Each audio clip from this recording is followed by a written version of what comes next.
ദൈവം ഇതെനിക്കൊരു ടിക്കറ്റ് തരണം. അതിന് മുമ്പത്തെ അദ്ദേഹത്തിന്റെ ഒരു പടത്തിനൊന്നും ഞാനത് ചോദിച്ചിട്ടില്ല.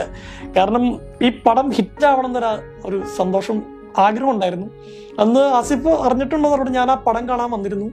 പടം കഴിഞ്ഞ് നമുക്കറിയാം കംബാക്കാണ് ആസിഫിന്റെ. പുറത്തിരുന്നവരൊക്കെ അതിനെക്കുറിച്ച് സംസാരിക്കുന്നു. ഞാൻ ജിസേട്ടനോട് അതിനെക്കുറിച്ച് ഫോളോ അപ്പ് ചെയ്യുന്നു. ഞാൻ അതിനെക്കുറിച്ച് ഒരു സ്റ്റോറി ഇടുന്നു. ഇതെല്ലാം ചെയ്തത് ഒരാളും ചോദിച്ചിട്ടില്ല. കാരണം അദ്ദേഹത്തിന്റെ കൂടെ ആയിരിക്കുമ്പോൾ നൽകിയൊരു വൈബാണ്.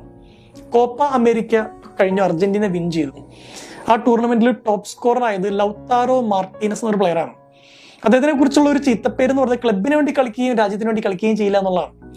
ഇത്തവണ കളി തുടങ്ങിയപ്പോൾ ഫസ്റ്റ് മാച്ചിൽ പെനാൽറ്റി വീണ് കിട്ടി. അപ്പൊ മെസ്സിയാണ് ബൈ ഡിഫോൾട്ട് ആ പെനാൽറ്റി എടുക്കേണ്ടത്. മെസ്സി പറഞ്ഞു, ലൗതാരോട് പറഞ്ഞു, മാർട്ടിനസ് നീ വന്ന് കിക്കെടുക്കുക. അങ്ങനെ മാർട്ടിനസ് ഗോൾ അടിച്ചിട്ട് നേരെ പോയി മെസ്സിയെ കെട്ടിപ്പിടിക്കുന്നു. അപ്പൊ മെസ്സിയോട് ചോദിച്ചു, നിങ്ങൾക്ക് കിട്ടിയ ഒരു അവസരം, ഇന്റർനാഷണൽ ഗോൾസിൽ ടോപ്പ് സ്കോർ ആവാൻ കിട്ടുന്ന ഒരു അവസരം എന്തിനാണ് ലൗതാരയ്ക്ക് കൊടുത്തത്? അവനെ ഒന്ന് പൊക്കിക്കൊണ്ട് വരണം, അവൻ കിടിലൻ കളിക്കാരനാണ്, but he need some support. അതിനുശേഷം 2 കളിയിൽ മെസ്സി പരിക്ക് പറ്റി കിടന്നപ്പോൾ ഗോൾ അടിച്ചത് ലൗതാരോ മാർട്ടിനസ് ആണ്. അതിന്റെ ഓരോ ഗോളിന് ശേഷം അയാൾ കളിയുടെ ഗ്രൗണ്ടിൽ നിന്ന് പുറത്തേക്ക് ഓടി മെസ്സിയെ കെട്ടിപ്പിടിക്കുന്നുണ്ട്. Guess what? കോപ്പ അമേരിക്ക ടൂർണമെന്റിന്റെ ടോപ്പ് സ്കോറർ ലൗതാരോ മാർട്ടിനസ് ആയിരുന്നു. ഞാൻ വൈൻഡ് അപ്പ് ചെയ്യാണ്. എവിടെയായിരുന്നാലും മനുഷ്യരെ ഒരിക്കലും തല കുനിയാൻ അനുവദിക്കരുത്. ഞാൻ ഒറ്റയ്ക്കാണ്, എനിക്ക് ആരുമില്ല എന്നൊരു തോന്നൽ ഒരാൾക്കും കൊടുക്കാതിരിക്കലാണ് ഒരു മനുഷ്യൻ ചെയ്യാൻ പറ്റുന്ന ഏറ്റവും വലിയ കാര്യം. ലജ്ജ കൊണ്ട് തല കുനിക്കാൻ അനുവദിക്കാതിരിക്കുക. ഞാനാകെ ഡിസ്പ്ലേസ്ഡ് ആയല്ലോ എന്നുള്ളൊരു തോന്നൽ നൽകാതെ കൂടെ ചേർക്കുക എന്നുള്ളതാണ് ഏതൊരു ലീഡറിനും മനുഷ്യനും ചെയ്യാവുന്നത്. ഇത് ആസിഫ് അലി എന്ന് പറയുന്ന ഒരു വ്യക്തിയെ ഗ്ലോറിഫൈ ചെയ്യാനുള്ളൊരു വീഡിയോ അല്ല.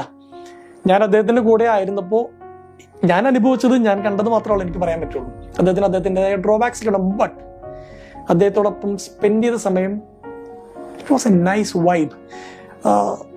ആസിഫ് ഈ വീഡിയോ കാണുമോ എന്നുപോലെ എനിക്ക് അറിഞ്ഞൂടാ. പക്ഷേ റീസെന്റ് ഉണ്ടായ ഒരു ഇൻസിഡന്റിലൊക്കെ എനിക്ക് തോന്നിയ കാര്യം, ആസിഫിനെ അന്ന് കണ്ട സമയത്ത് ഒരുപാട് ഞാൻ ചിരിച്ചു കണ്ടിട്ടുണ്ട്. എല്ലാവരും പറയുന്ന പോലെ ആസിഫിന്റെ ഏറ്റവും ബ്യൂട്ടിഫുൾ ആയിട്ടുള്ള പുഞ്ചിരി കഴിഞ്ഞ ദിവസം കണ്ടതാണെന്ന് കരുതുന്നു. നമ്മൾ ആരായിരുന്നാലും എവിടെയായിരുന്നാലും നമ്മുടെ കൂടെയുള്ള മനുഷ്യർക്ക് നമ്മൾ കൊടുക്കുന്ന വൈബ്, ഈ വൈബിന് നമുക്ക് പറ്റിക്കാൻ പറ്റില്ലെന്നേ. നമ്മൾ സ്നേഹത്തോടെ സാറ് ചായ വേണോ, സാർ അത് ചെയ്തു തരണോ എന്നൊക്കെ ചോദിച്ചാലും ചെയ്തു തന്നാലും ഒരു മനുഷ്യൻ നൽകുന്ന വൈബ് അത് വളരെ പ്രഷ്യസ് ആണ്. നല്ല വൈബ് കൊടുക്കുകയും വാങ്ങിക്കുകയും ചെയ്യുന്ന മനുഷ്യരാകുന്നിടത്താണ് നമ്മൾ സക്സസ്ഫുൾ ആവുന്നത്. അതിൽ എത്ര വലിയ പ്രശസ്തി കിട്ടിയാലും അവാർഡ് കിട്ടിയാലും ഒരാളുടെ കൂടെ നമ്മളായിരിക്കുമ്പോൾ നമുക്ക് എന്താണ് തോന്നുന്നത്? That's important. Thank you.